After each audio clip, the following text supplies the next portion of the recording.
Objet. SCP-007, FR niveau de menace. Rouge, classe. Euclide, reclassification éventuelle enquêtée, procédure de confinement spéciale. Du fait de sa nature, il est actuellement impossible de mettre en place des mesures de confinement efficaces à 100% pour SCP-007, FR. Les seules consignes sont donc pour l'instant de restreindre l'accès aux données sur SCP-007, FR, de distribuer des amnésiques de classe à toute personne étant entrée en contact prolongé avec une instance de SCP-007, FR, de suivre la procédure de couverture Morphée au cas où les forces de police enquêteraient sur une instance de SCP-007, FR, 1. Description. SCP-007, FR est un lieu imaginaire commun à l'inconscient d'un nombre encore indéterminé d'êtres humains. Il prend la forme d'un océan apparemment infini, au centre duquel se trouve ce qu'il semble être un temple antique à l'architecture et à la symbolique d'origine mésopotamienne.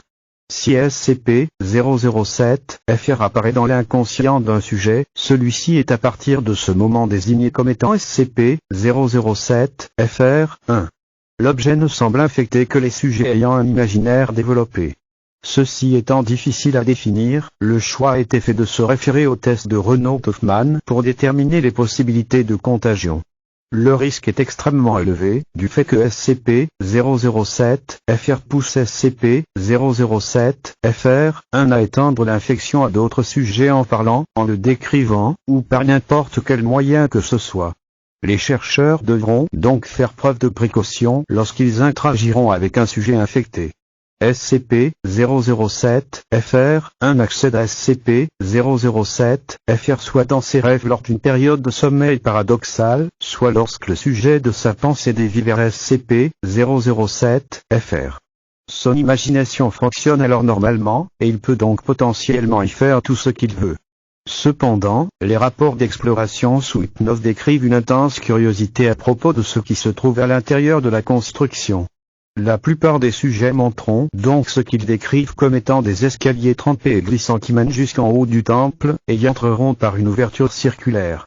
SCP-007, FR, 1 sera alors le témoin d'une scène, ici désignée sous le nom de SCP-007, FR, 2. Le déroulement de cette scène est actuellement inconnu, principalement à cause des effets qu'elle a sur SCP-007, FR, 1. Il est à noter qu'elle se déroule dans l'imagination de SCP-007, FR, 1, et peut donc être interrompue par une intervention extérieure. Cependant, pendant toute la durée de la scène, le sujet ne semble pas être capable de mouvoir son corps réel. Dans 100% des cas, SCP-007, FR, 1 se mettra à crier. Des bribes de phrases cohérentes montrant l'existence de SCP-007, FR, 2 ont pu être enregistrées.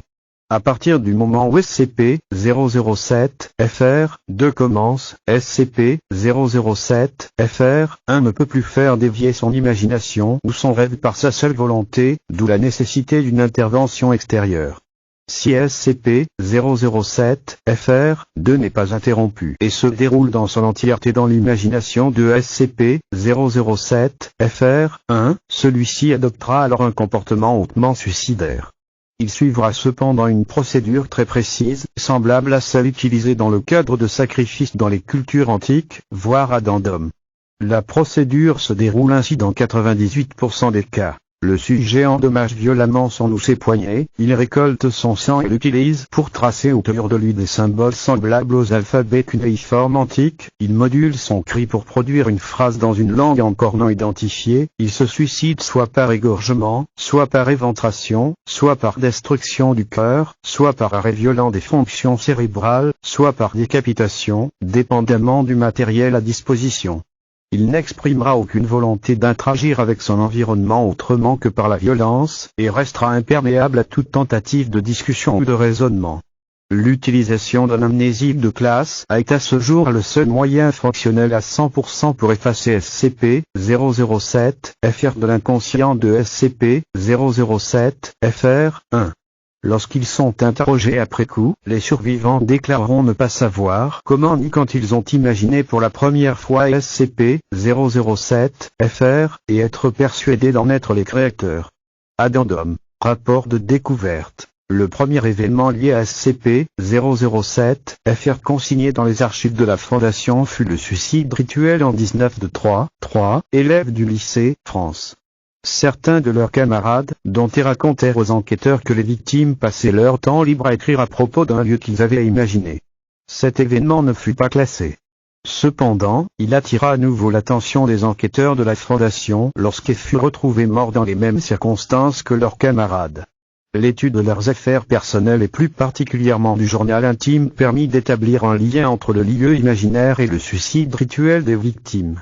Une étude approfondie des médias a permis de relever d'autres cas plus anciens de SCP-007 FR, le plus notable étant le suicide à Russie, en 18, écrivain de fiction connu pour son attrait pour les religions jugées païennes selon les mœurs de l'époque. L'affaire fut relayée par plusieurs journaux locaux, mettant principalement en avant le fait que les murs de l'appartement de l'écrivain étaient couverts d'inscriptions disant à ne surtout pas y penser, ou pense à autre chose traduit du russe et du français.